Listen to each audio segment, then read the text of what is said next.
Assalamualaikum warahmatullahi wabarakatuh. Perkenalkan, nama saya Sinta Yuciarwanti, NIM 127 dari MBS 5E. Di sini saya akan menjelaskan tentang manajemen konflik. Nah, apa sih manajemen konflik itu? Manajemen konflik merupakan cara yang dilakukan oleh pemimpin dalam menstimulasi konflik, mengurangi konflik, dan menyelesaikan konflik yang bertujuan untuk meningkatkan performansi kerja individu dan produktivitas organisasi. Nah, dalam pembahasan mengenai manajemen konflik, bermanfaat bagi para manajer atau pimpinan organisasi dalam memberikan respon pada setiap konflik yang muncul dalam organisasi. Karena konflik atau kendala dan itu datang tanpa dugaan. Dan saat terjadi konflik, tugas pemimpin adalah mengolah konflik agar tetap produktif. Merujuk pada pandangan-pandangan mengenai konflik yang sudah dijelaskan pada sebelumnya, maka konflik dalam organisasi mempunyai dua pandangan yang mengatakan bahwa konflik itu berdampak positif dan juga berdampak negatif. Selanjutnya, konflik yang membawa dampak positif dapat diartikan sebagai konflik mempunyai efek fungsional.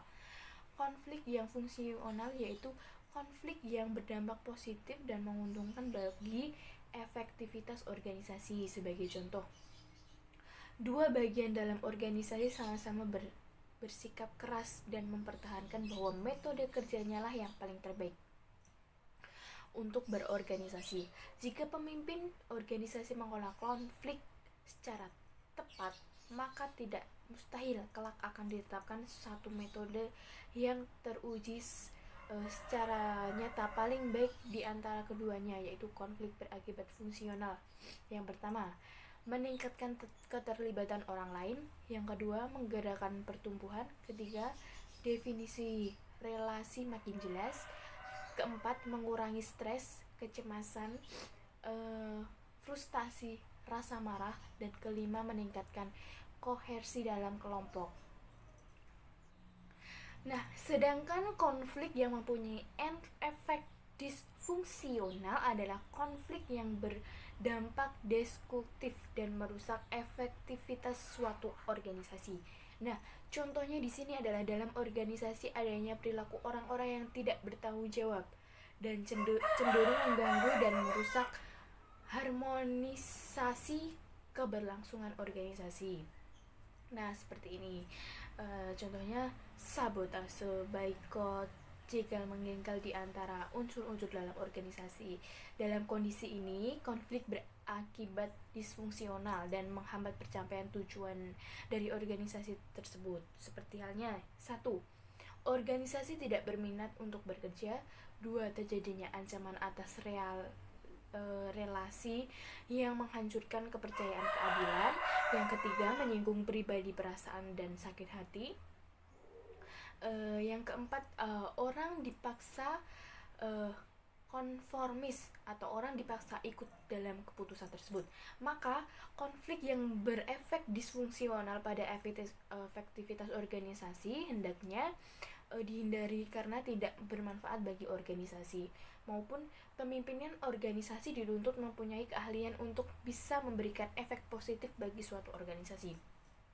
Nah, hubungan konflik dengan prestasi kerja ini adanya kondisi tingkat konflik atau karakteristik perilaku sifat konflik kinerja, yaitu rendah atau apatis, satna, tidak beresponsif terhadap disfungsional, rendah, tidak ada perubahan atau kurang ide-ide baru. Nah, yang kedua yaitu optimal, bersemangat atau inovatif, dorongan melakukan fungsional tinggi. Nah, ini merupakan perubahan mencari cara pemecahan masalah.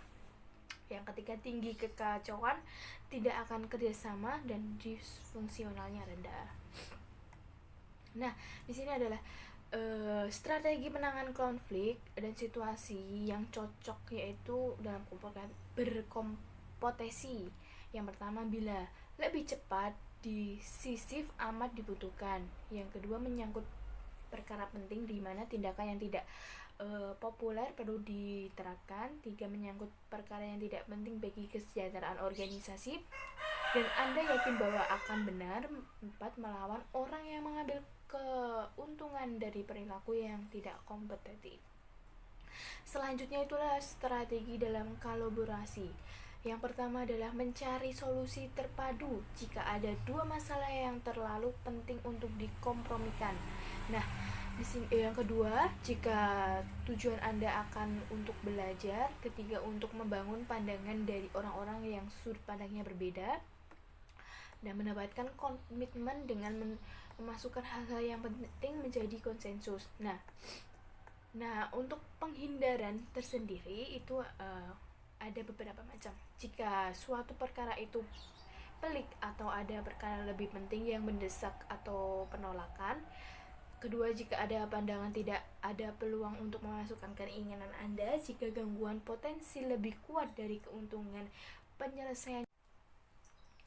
Nah, dengan anggota bawahannya bahkan tidak menutupi kemungkinan adanya konflik dengan pihak eksternal organisasi. Nah, konflik dalam terminologi Al-Quran sepadan kata dengan ikhtilaf yang berarti berselisih atau berkelainan. Konflik yang berarti penyelisihan terulang dalam ayat Al-Quran di antaranya dalam surat Ali Imran ayat 105 yang artinya, dan janganlah kamu menyerupai orang-orang yang bercerai-berai dan berselisih sesudah datang keterangan yang jelas kepada mereka. Mereka itulah orang-orang yang mendapat siksa yang berat.